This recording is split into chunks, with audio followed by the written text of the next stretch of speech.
Hello, everyone, and welcome to this BioSpace webinar. I am your host, Annalie Armstrong, Senior Editor for the BioSpace News team. I'm so glad you're joining us. Today, we're going to be talking about the markets. It's been a dramatic few months in biopharma, which is probably an understatement. There have been multiple policy changes coming out of Washington that are adding pain to an already extended downturn in the markets. So before we get started, a few housekeeping items. Attendees are in listen-only mode. This webinar is being recorded and everyone who registered will receive a link to watch or share, and we encourage you to do so. We will not be holding a formal Q&A. However, we are monitoring the Q&A thread. So if you do have any questions, please feel free to submit them and we will fit them in as time allows. So I am thrilled to be joined by a group of biotech leaders from our NextGen class of 2025 to chat about how to survive in this kind of environment. Before we get to them, I have to say a big thank you to our NextGen class of 2025 sponsor, Pliancy. Pliancy provides modern IT solutions to emerging biopharma companies, including many of our NextGen winners. For more information, you can visit pliancy.com. All right, so let's introduce our panel. First up, we have Dannielle Appelhans. She is the CEO of COUR Pharmaceuticals. Dannielle, would you go ahead and give us an intro? Sure, thanks, Annalie. So as mentioned, I'm the president and CEO of COUR. COUR is a clinical stage therapeutics company, and we're tackling autoimmune diseases using a targeted nanoparticle technology to induce antigen-specific immune tolerance. And so essentially, we're reprogramming the immune system to stop it from attacking itself. On the personal side, I have a very deep passion for advanced therapeutics, which is what brought me into the biotech space some years ago. I'm coming up now on 2 years with COUR. Before COUR, I was in allogeneic cell therapy, before that in vivo gene therapy, and before getting into the biotech space, I spent 15 plus years working in or with pharma between my roles at Novartis, McKinsey, and Eli Lilly. Thanks for having me. Yes, thank you for being here. Up next, we have Nima Farzan, CEO of Latigo Biotherapeutics. Nima, please go ahead. Sure. Thank you, Annalie, and I appreciate you having me on. So I am Nima Farzan, CEO of Latigo. Latigo is working in the pain space with non-opioid, non-addictive therapies. We have several oral small molecule compounds targeting NaV1.8 and that are in the clinic today. Private company based in Thousand Oaks, where I am today, and also up in San Francisco, where I live. This is my third time being a biotech CEO. Previously ran a precision oncology company, and before that, a vaccine company. And I spent the bulk of my earlier part of my career at Novartis. All right, and we have Jeff Walsh, CEO of Enchroma Bio. Jeff, go ahead. Thanks, Annalie. Excited to be part of this panel and an important topic, obviously. So I'm the CEO, as mentioned, of Enchroma Bio.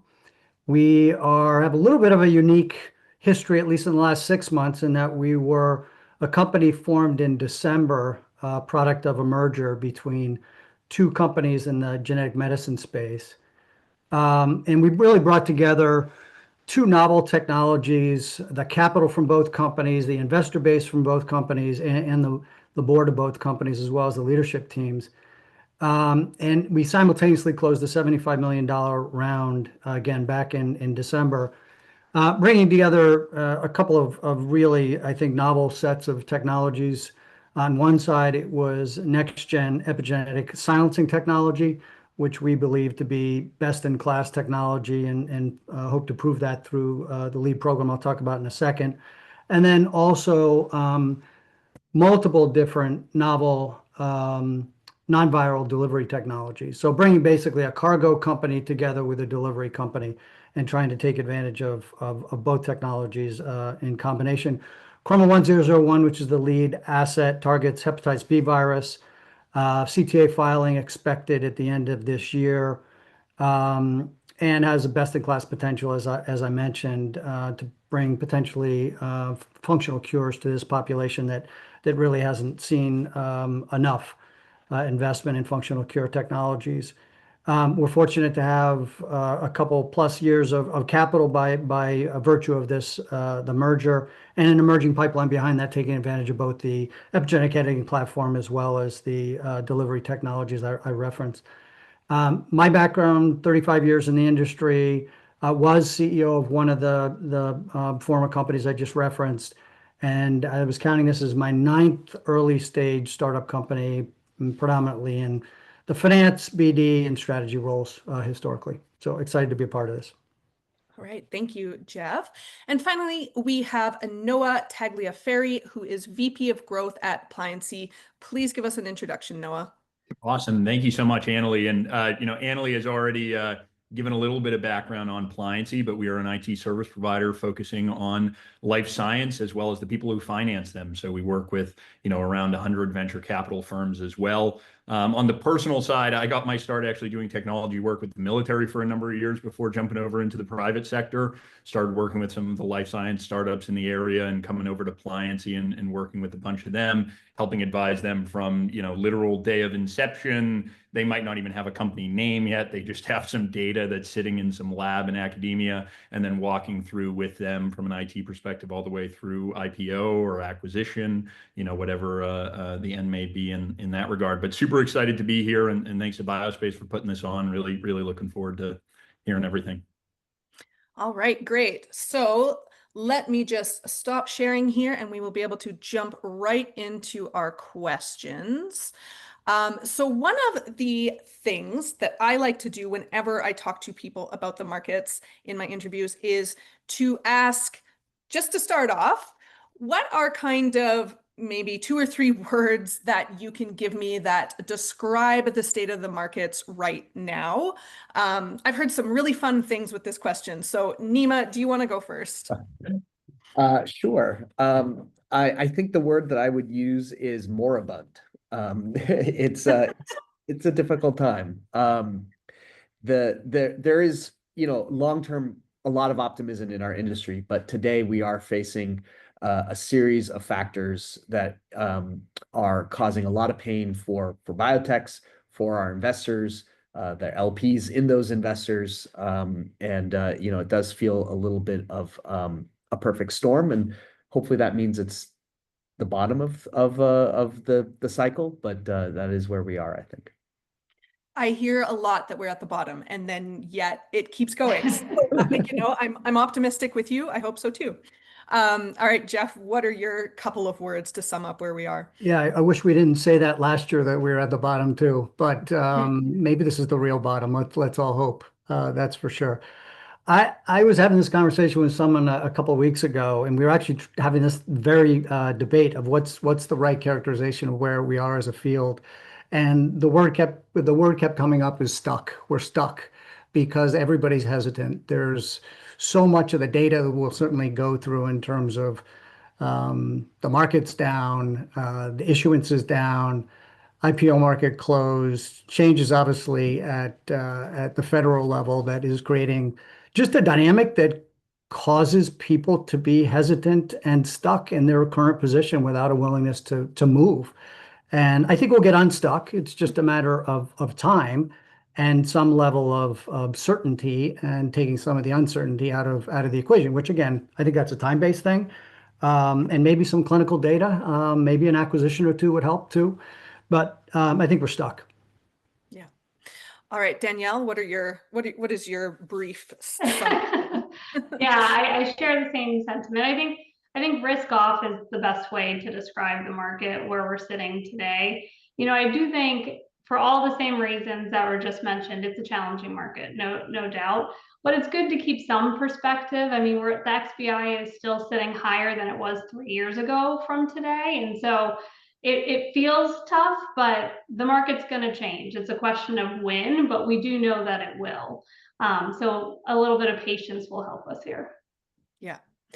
All right, Noah, you have the perspective as an outsider from your role. These CEOs are really in the trenches. So I'd love to hear what you think and kind of what you've been hearing.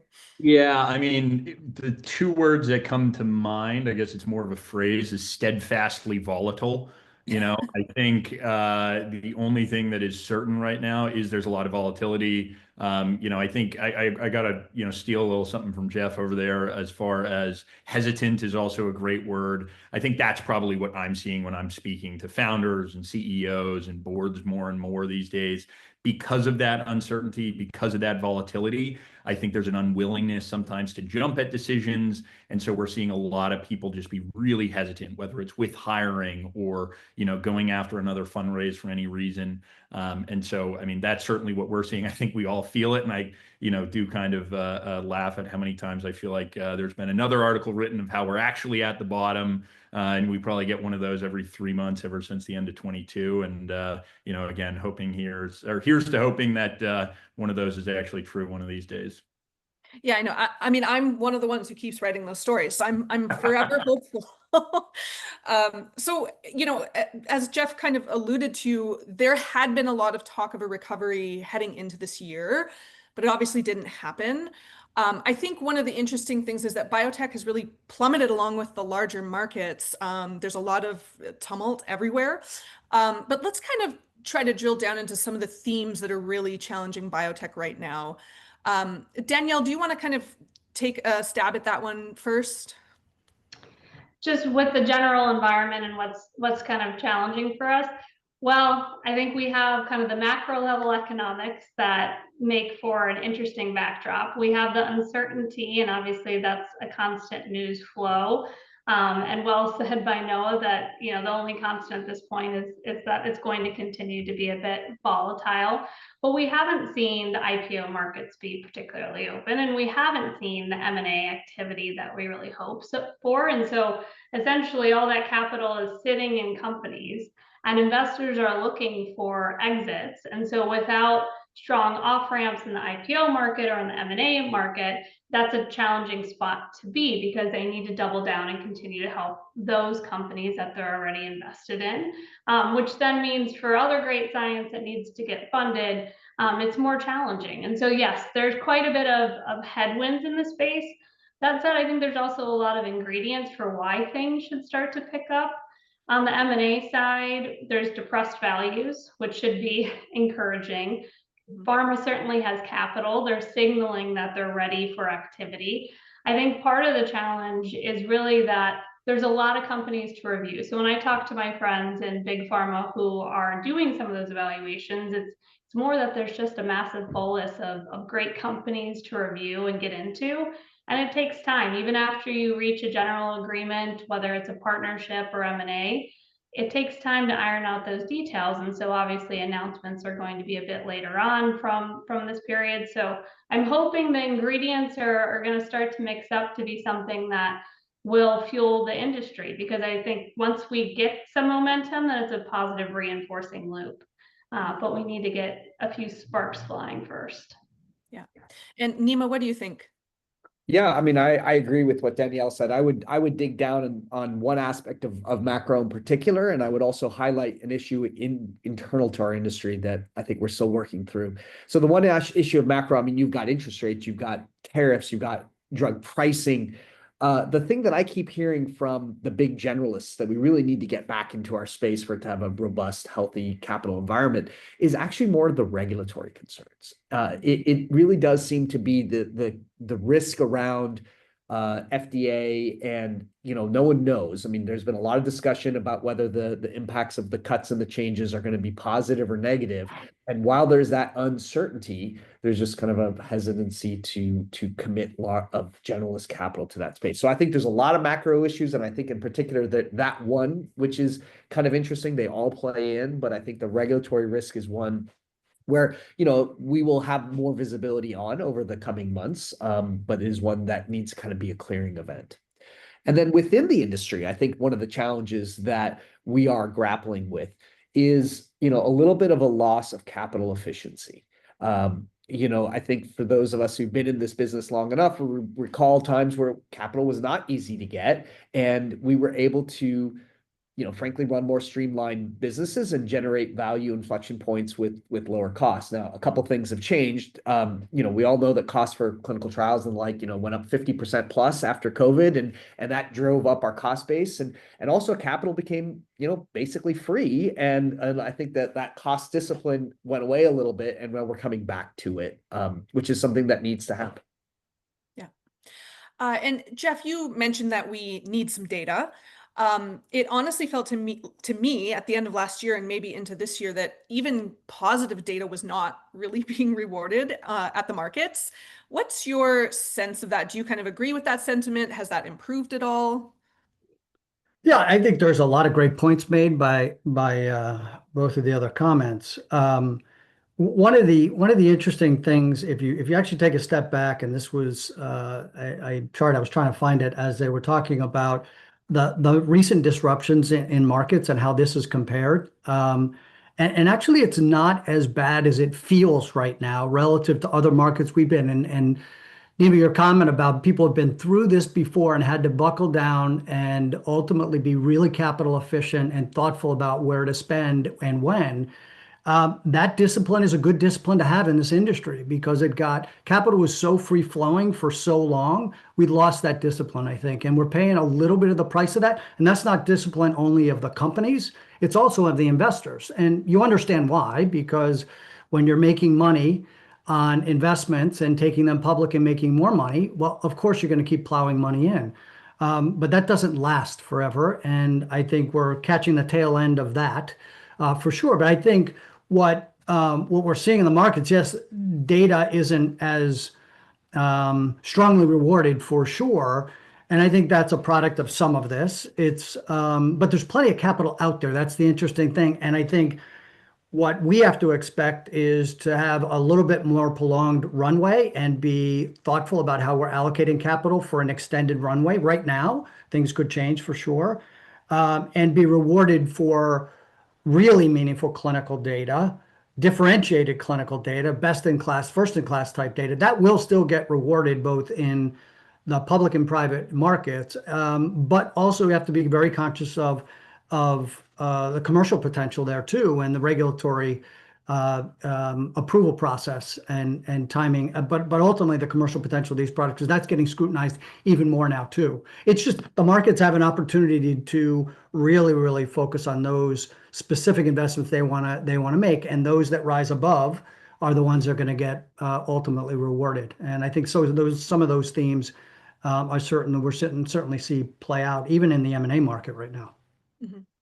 And speaking of the M&A market, the year started off with a pretty big deal from J&J buying Intracellular. Obviously, that is a commercial stage company, so it's a little bit different than what we're talking about here. But there was like a wave of excitement in San Francisco when that deal happened.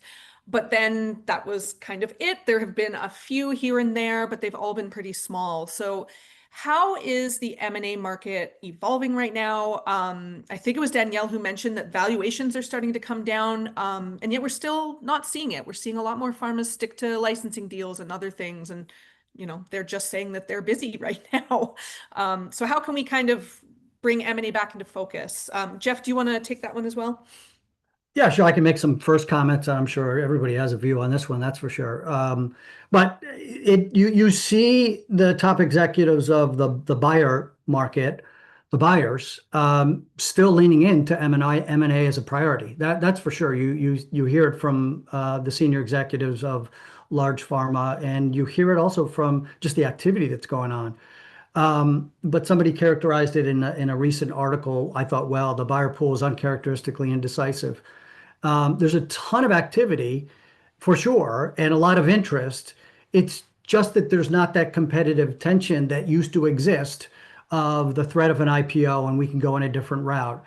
As an example, the access to capital issue allows the large pharma in particular and the large biotech to be more diligent about how they approach, I think, M&A. And that dynamic is just different from where it was. And so they have more time, and unless you create that competitive tension yourself, I think you also have to expect that it's going to take a little bit longer to get a deal done or certainly an M&A process play out. But you're already starting to see some optimism too on the SpringWorks and Regulus deals recently. That's encouraging. And that may have just been, again, a product of time in getting there, and quite possibly competitive processes there too. So I remain hopeful. I think companies just have to be realistic about the process. Yeah. All right, Nima, do you want to go next? Sure.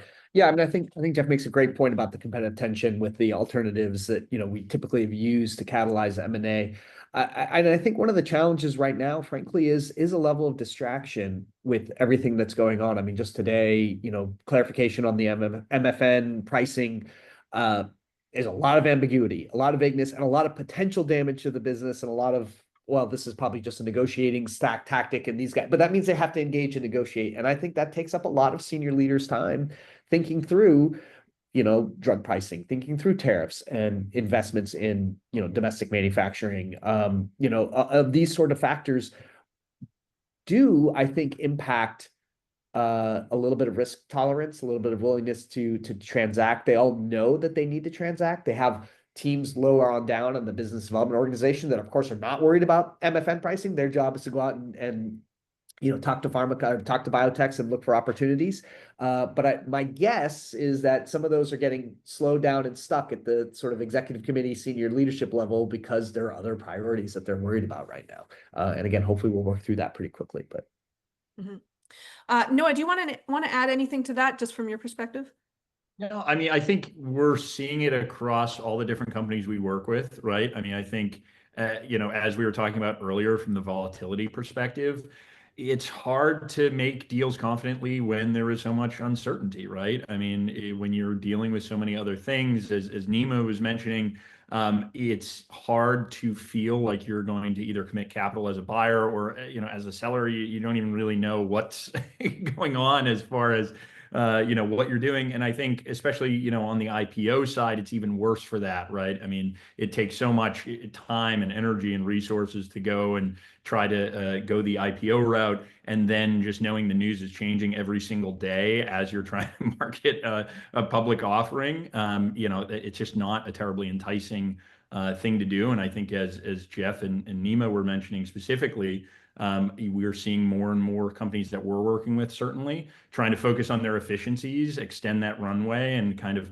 try to get to a point where, one, maybe there's a little bit of a new normal, right? Maybe you do see a few more deals that kind of start to help price some of these things, as well as just be able to have some data where you're negotiating these things from a point of strength, rather than, you know, hey, we're just trying to get something done because we need to get something done. It's that time.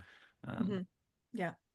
And, you know, on IPOs, there hasn't been one in 3 months, which even I think in the darkest days of, you know, the years prior, I still think we heard more about the IPO markets in those months.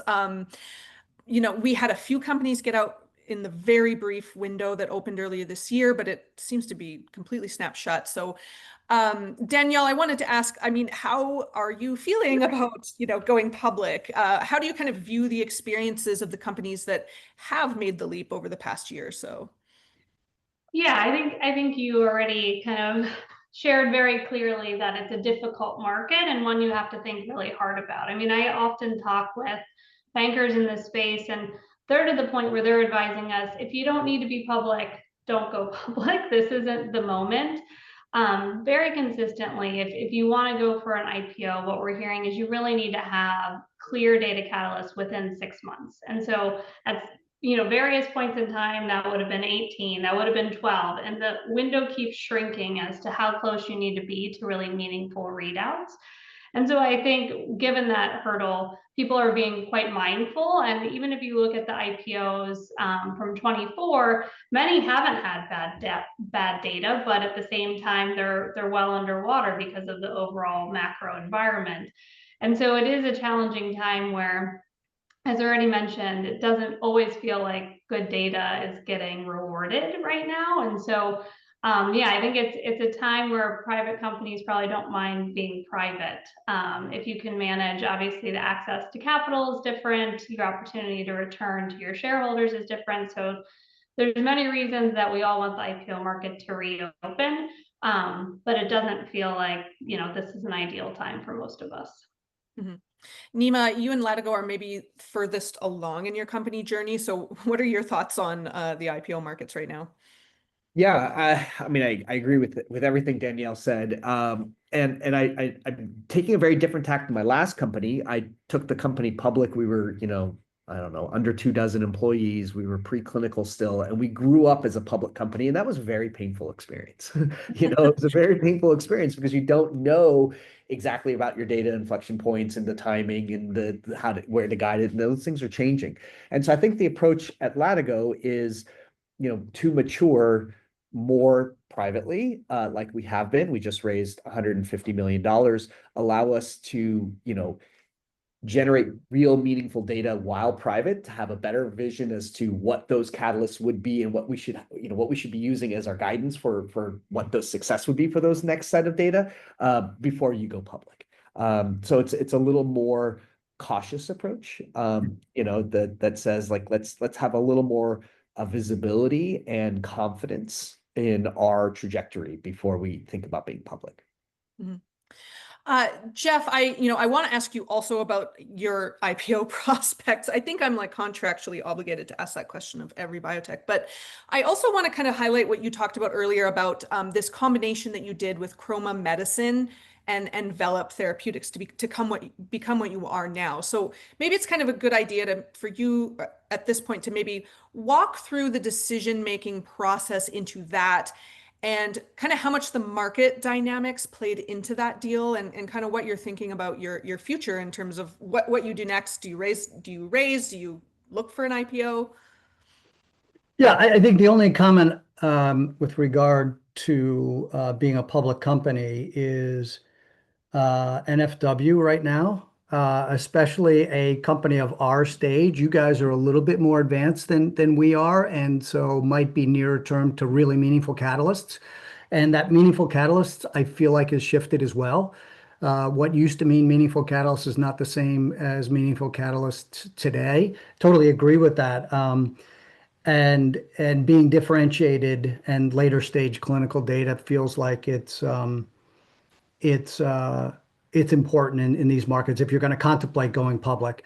And obviously, I was just joking about us, but realistically, a stage company of Enchroma Bio, it's not a good idea to be a public company right now, in large part because we're just about to enter the clinic with our first product. And have the capital, 2+ years of capital to get to early clinical data. At that point, might we consider it? Sure. We could, but it's heads down right now, as most companies are. And just getting back to your real question about the combination, absolutely impacted by the state of the markets. No question. Honestly, I think there should be more that do this. The problem is that they don't get done for a reason, and I saw every single one of the reasons through this process of why they don't get done. We're thankful we're on the other side of it, but the recognition of the depressed values, the recognition of the lack of access to capital, the recognition of the IPO windows being pushed out, the recognition of the pharma industry taking their time to get either deals done or an M&A probability, absolutely played into why we were considering the merger.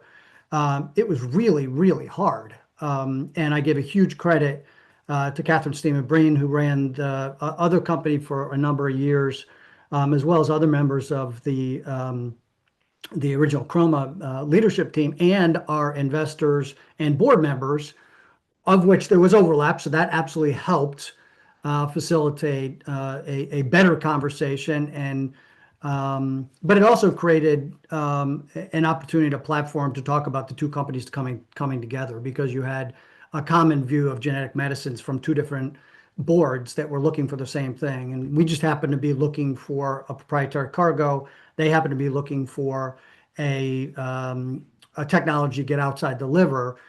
And so the two companies were effectively looking for each other at that point in time, amidst all of this that is happening. And so I feel really fortunate that we got it done when we got it done, and that our investors, board members, leadership team members helped get us through that process, because it was not an easy process. So it was a combination of the markets and a logical technology fit and a real nice combination of boards and leadership team that allowed us to get it done. A lot of what I'm hearing from financing, M&A, licensing deals is that these deals are really focused on later stage science. So I wanted to ask the panelists, how do you kind of keep your head up in this environment that is so risk averse to this early science? I know, Jeff, you guys are early. COUR, you're still, in the early stages of the clinic. So Dannielle, do you want to kind of start with that? Yeah, sure. I mean, it is indeed tricky for earlier stage companies. And I have to admit, I feel fairly fortunate. We're at least in the clinic. We have 3 different treatments that are in the clinic this year, one that's entering late stage. But when the market is like this, I think for all of us, regardless of stage, it's all about data, data, data. It's our slogan. Real estate can have location, location, location, but for us, that's really what wins the day. So it's really about, I think, sometimes balancing 2 competing priorities. One is execution. So you need to execute, you need to get to that data. But on the other hand, you need to be deliberate, you need to be strategic, and you need to get a little creative, because the traditional approaches to drug development will be long. And most of us don't have, an infinite runway to deal with. And so you really need to think about, how do I make sure on indication selection, clinical trial design, creative enrollment, whatever it might be, how do I get to a data inflection point that's meaningful as quickly as possible? So maybe you're going for that single or double instead of a long drawn out path for hope of a triple or a home run, but you may never get that at bat. So for us, it's really about make sure you're executing, because every month that you are not at a data catalyst is another month of burn where you don't have near-term returns. And so really keep focused on that, but be smart and get creative. And I would really suggest to preclinical companies as well, don't be scared to kind of go for it. Run those, really challenging non-clinical head-to-head animal models. Really exploit and see where your weaknesses are going to be, because you'd rather know now so you can move forward one way or another. And so I think really trying to be more in line of what are these killer experiments is going to move you more rapidly into where you really have what we're all aiming to do, which is treating and helping patients. So yeah, a difficult market indeed, but we still have a lot of things at our disposal in terms of tools, and that creativity, I think, can go a long way. And this is exactly the kind of market that will generate it. As they say, necessity is the mother of invention. And I would say COUR's history aligns very well with that, and some of the unique things that the company's done, because it's always been very mindful of capital. Mm-hmm. And Noah, how can companies set themselves up for success, in this risk adverse environment? Yeah, I mean, so obviously, I can't speak to the drug side. I cannot speak to, certain drug targets or commercialization of a certain small molecule or anything like that. So I'm really focusing on the operational side, and that's at least what we're doing here at Pliancy.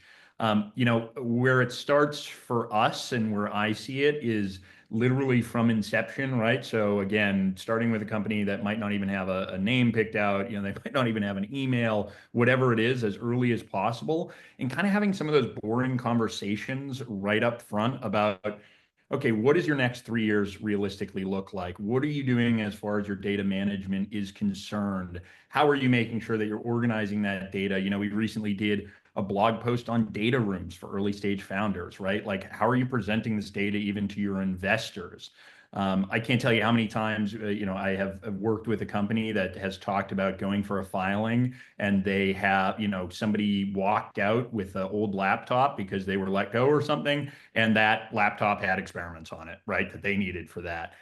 So having some of those conversations about what you're doing with your data, where is it stored, how you're, kind of growing, helps you stay that lean and mean that you have to right now, while making sure that, you're not making any of these mistakes. So hopefully when you do hit that data inflection, you do start to scale, you're set up for success from there, and not spending so much time on a heavy operational burden and all this kind of operational debt that really just kind of holds you back and keeps you from the stuff that actually matters, which is obviously the science.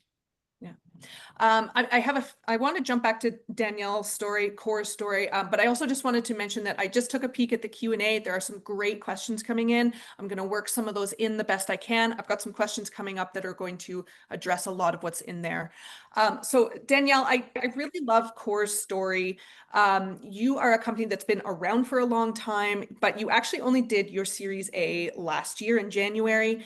You've had to pivot a few times, which is obviously a real theme in biotech these days. But how has this kind of slow and steady approach helped you survive over the past few tumultuous years?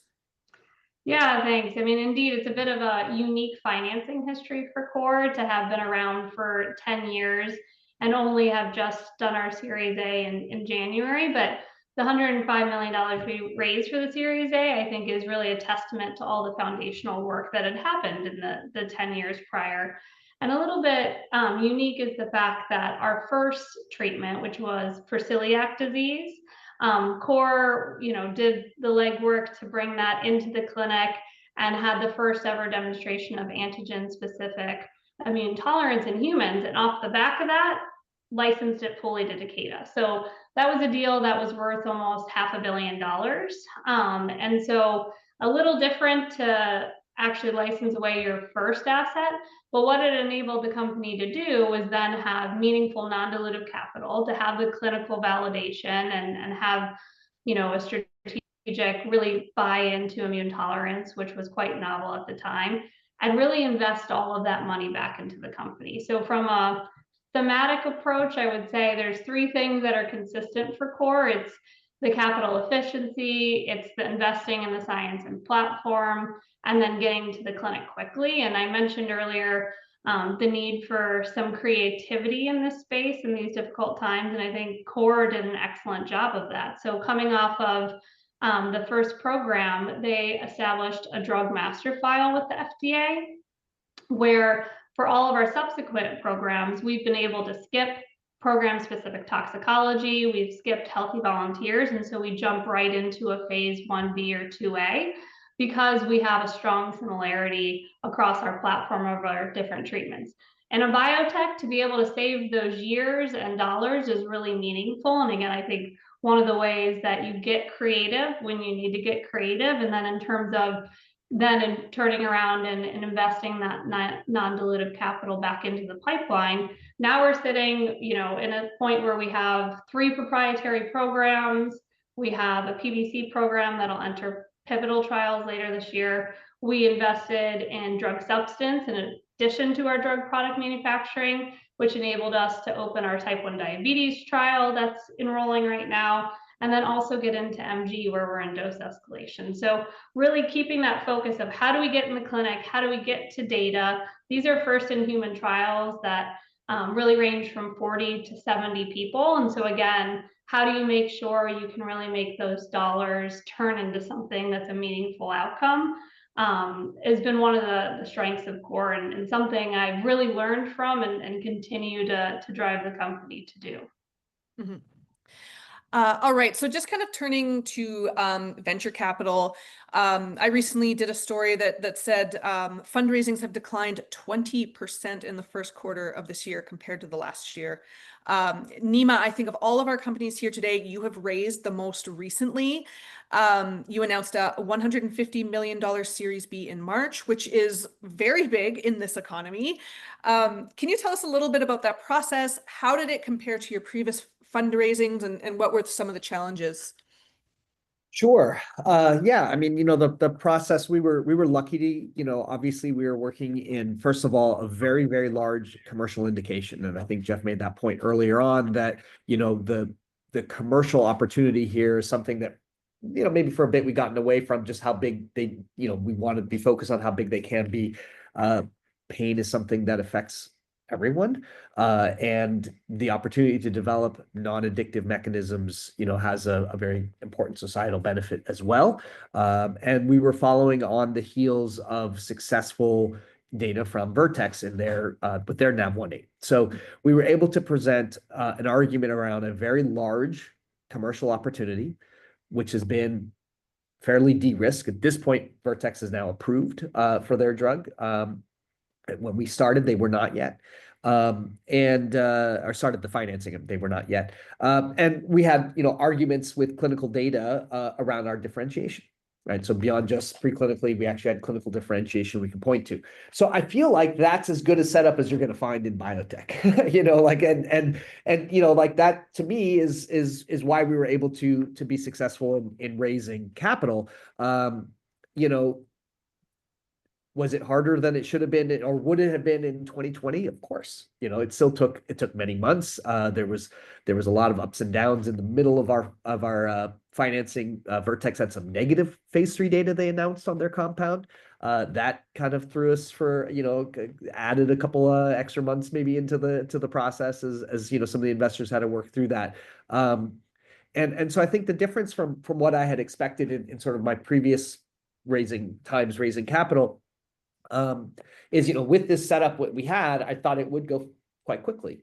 And, it took some time. And again, maybe that's not a bad thing. I think to where we're talking about like, the discipline and the capital efficiency. I've certainly been around times when, if you had the right therapeutic area, you're in precision oncology, will invest, and it was almost no more diligence than that. This was not that case. There was deep diligence being done. But given the stage we were at in the market opportunity, we were able to get a lot of interest from both venture and crossover investors. So I was pleased with the round we were able to put together, and we added nearly 10 new investors to the syndicate that should be able to support us in future investing, future financings as well. So that was an important part of what we were looking for. Yeah. We talk about some of the bad news in biotech, and I think it's been really gratifying to see pain back in the headlines in a positive way. Some of these therapies finally, we're finally having new treatment options. One of the questions that I have in the Q&A is somebody is wondering, any plans of developing in neuropathic pain? Yeah. So, there are two primary areas that people think about for chronic pain development of these drugs. One is musculoskeletal, one is neuropathic. Vertex has chosen to pursue neuropathic pain, and they've had successes and failures in the clinical trials. That was one of the ones I referenced, was a neuropathic pain failure. We are more focused right now on musculoskeletal pain, which we think is more validated clinically. From this mechanism, the data that we have seen has been successful in musculoskeletal pain. We think it's a very large market opportunity as well. That doesn't mean that we won't pursue neuropathic pain, but our initial focus is on musculoskeletal.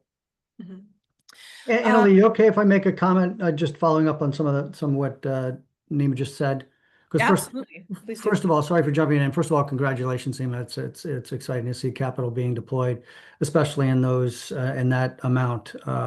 Pretty exciting. And I think you did touch on a couple of things that are really important that may be a little bit different than where they were before, which is big markets and the commercial being really important, the opportunity there. Validated target, like incredibly important today more than ever.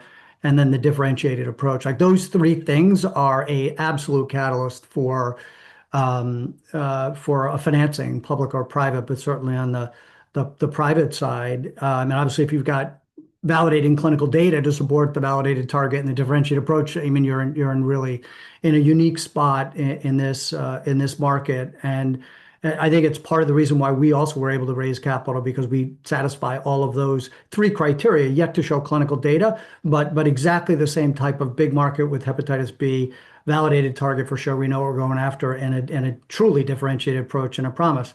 But one interesting thing is that the average A rounds size of the A rounds are up 40%.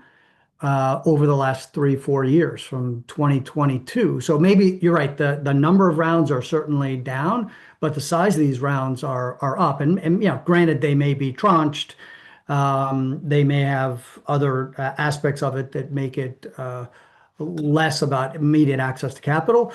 But there's lots of capital out there. And for those assets that meet those key criteria, there's a ton of capital to deploy at those differentiated approaches. And obviously management team matters a lot, for sure. I think they're investing more and more in leadership teams that can navigate through this type of a market. So I've got a lot of questions in the Q&A about hiring, and this kind of goes in with a question that I did have later on. Part of this market pain has been a lot of layoffs across the industry. So I wanted to ask each of you, kind of as CEOs, how are you dealing with that uncertainty with your staff? And one of the kind of big themes that's coming out of the Q&A here is, how can people who are in this really tough job market stand out? How can they make sure that their resumes are being seen? If you look on some of the Reddit threads, you hear stories of people who are sending out 200 resumes and never getting a call back. So what's kind of your advice to those job seekers in this market? Jeff, do you want to start?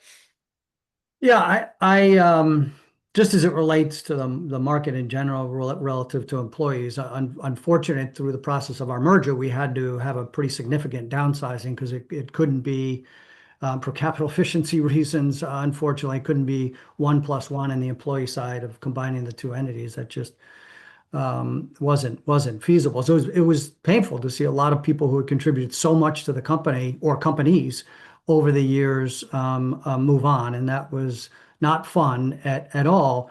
I would say culture is foundational for getting through all of these tough times and making sure you've really invested in the culture, whatever it is, because that's what's going to get you through these challenging times and the tough decisions you have to make on programs, on people, on capital allocation.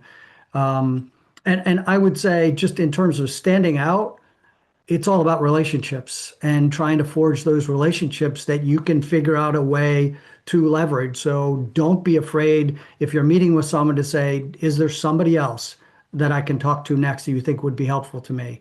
I find so many people walk away from these intro meetings and they forget to ask that question. You could have had 3 or 4 more people you could have talked to that might be the one that ultimately lands you a career-changing opportunity. So I know networking is an overused word, but right now, find those relationships, leverage them, and not just through LinkedIn, through personal connections as well. That's really, really, really important.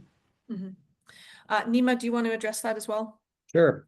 Yeah, I mean, I think, we've all been in those scenarios where, we've been building out our teams and you hire some senior leaders and those senior leaders then want to hire some, mid-level leaders, and then everyone wants to hire, and you get the stack of everyone manages like one person. And I think one of the things that I use this kind of environment to be more strict about is let's not do that. Let's pare back a little bit about our future growth plans and what people we really need. So that is a reality.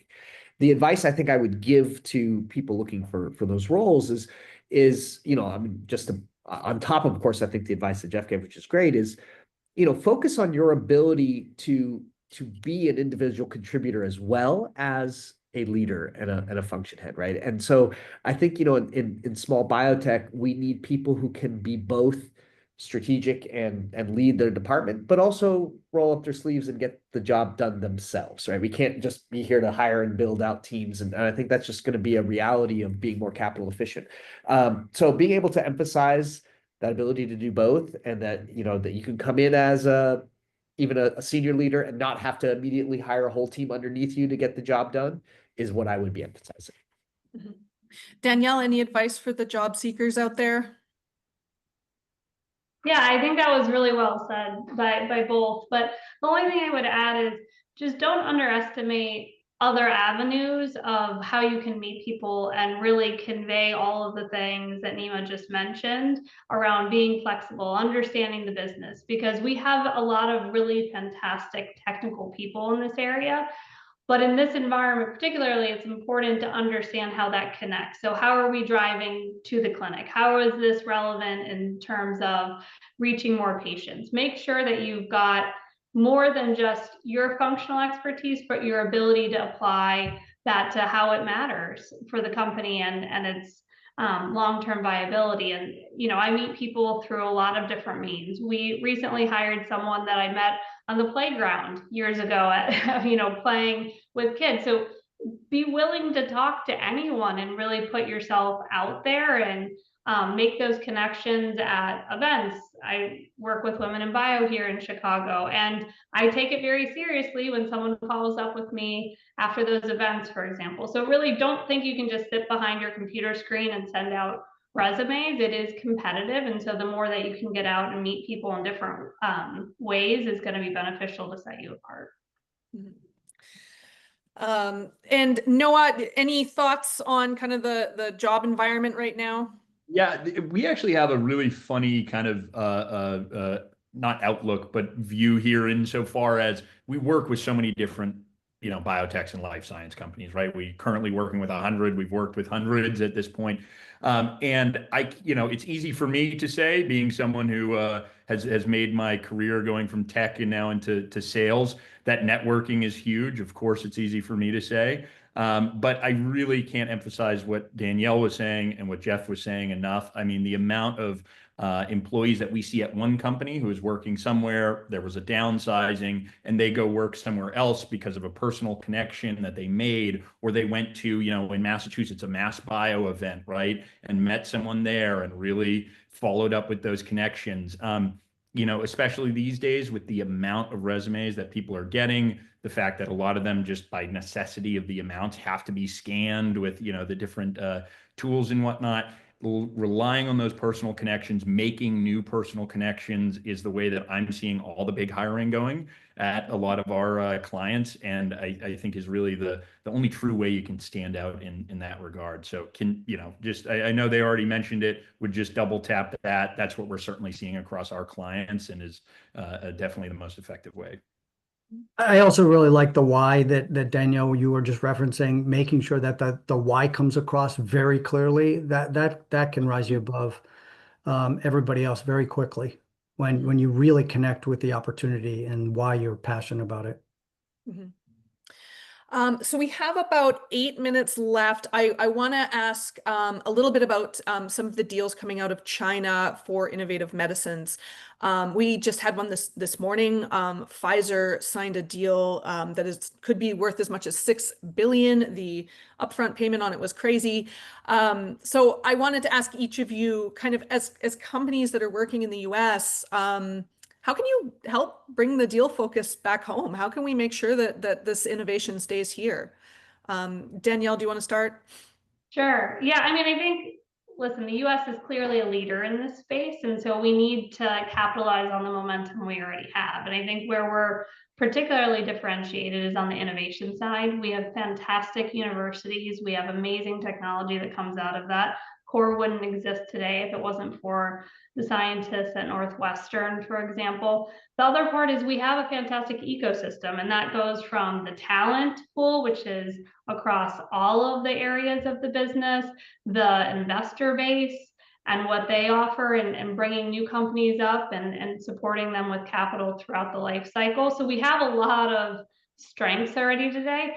I think where we need to focus is doubling down on truly differentiated science. And I think that remains the opportunity for us to really make sure we're not looking at solutions that are just in overcrowded markets where patients already have good options, but really setting ourselves up for, where is this great science that can save or dramatically improve lives? I think that's what's going to really win the day.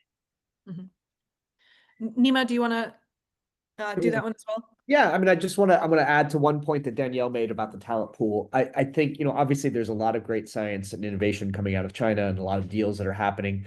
I do think the depth of the talent pool here and the capability, the leadership teams who've had experience in both developing drugs, commercializing drugs, raising capital, building teams, that is also a unique capability that we have that doesn't exist to the same depth in China, or frankly, even other parts of the world. And I think we need to continue to double down on that, right? And support our industry, build our networks. Dannielle talked about being part of Bio Women in Chicago, those sorts of things. That as those of us who've had some experience help those who haven't, and we continue to build our strength as a leadership pool. Ultimately, it is human capital that makes these things happen. Mm-hmm. And Jeff, what are your thoughts on that? Well, I think everything's been exceptionally well stated. So the only thing that I would emphasize is the innovation side. Stay focused on best-in-class, first-in-class opportunities with differentiated approaches in markets that where patients need therapies. I think if you stay true to that and we continue to invest in that, we're going to be fine. We've got so much innovation coming out of universities and small companies and pharma for that matter, that I think we're going to be fine. And by the way, it's not a terrible thing to have some competition. It breeds innovation, it breeds creativity. Some of the things that were mentioned here today, whether it be creativity on the science side, creativity on the commercial side, creativity on the clinical trial design side, there's lots of opportunities for us to take advantage. And I think it's going to push us a little bit, and that's not necessarily a terrible thing. So we only have a few more minutes, and I want to go to each of you just for your final thoughts, but I appreciate that, Jeff is kind of giving us a little bit of a glimmer of hope. So why don't, I'm going to go to each of you. Can you kind of give me, your final thoughts on the markets right now, but also maybe some more reasons for hope? It seems like we can still do great things in this industry. Dannielle, do you want to start? Yeah, sure. And I too am hopeful. Honestly, I think this too shall pass in terms of where we're sitting from a market perspective. And so we need to focus on what we can control, remain committed to the mission that we're doing. I think everyone who's in this industry is doing it because we're passionate about helping patients, and focus on generating data, be creative, and really let's use this opportunity. The competition Jeff mentioned, the fact that it is more challenging backdrop to lead to some more positive changes in the industry. So I'm sitting here hopeful and excited about how it's going to continue to evolve. Nima, would you like to go next? Sure. I was having a conversation with a good friend who is a generalist investor, and was asking her about her willingness to invest in biotech, and at the very high level, her view was, bubbles have a 4 to 6 year period to unwind from. And that's just what we've seen historically across different, bubbles. And it's kind of no doubt that we were in a bubble in 2020 and 2021. I believe the XBI peaked somewhere around like March of 21. So we're now a little over 4 years. So we're just now starting at the point where historically we would be recovering from a bubble. So, if you think about it that way, for those of us, it just seems like it's been a long slog for so many years.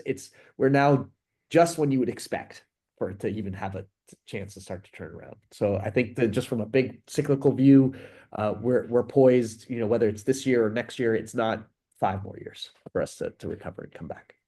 All right. Noah, do you want to go next? Yeah, I think everything that everyone was talking about here is true. I don't, it's not the perfect market out there right now, but I don't think, what everyone else here was saying about discipline and being more efficient has been lost on anyone, right? We're seeing that in our own companies that we work with right now. They're staying smaller, they're staying leaner, they're making that money go further. And I think as things continue on and we kind of reach this new normal and we start to come out of this thing, that everyone is better for that, right? It's not something that is a bad skill to have, as I think Nima might have mentioned. And in addition, in the last year, I think we have helped launch like 25 companies from inception. The companies are still getting formed. There is still capital going out there. It is not like everything has come to a grinding halt. I think, Dannielle, as you were mentioning, right, we're still up if you look at it far enough out.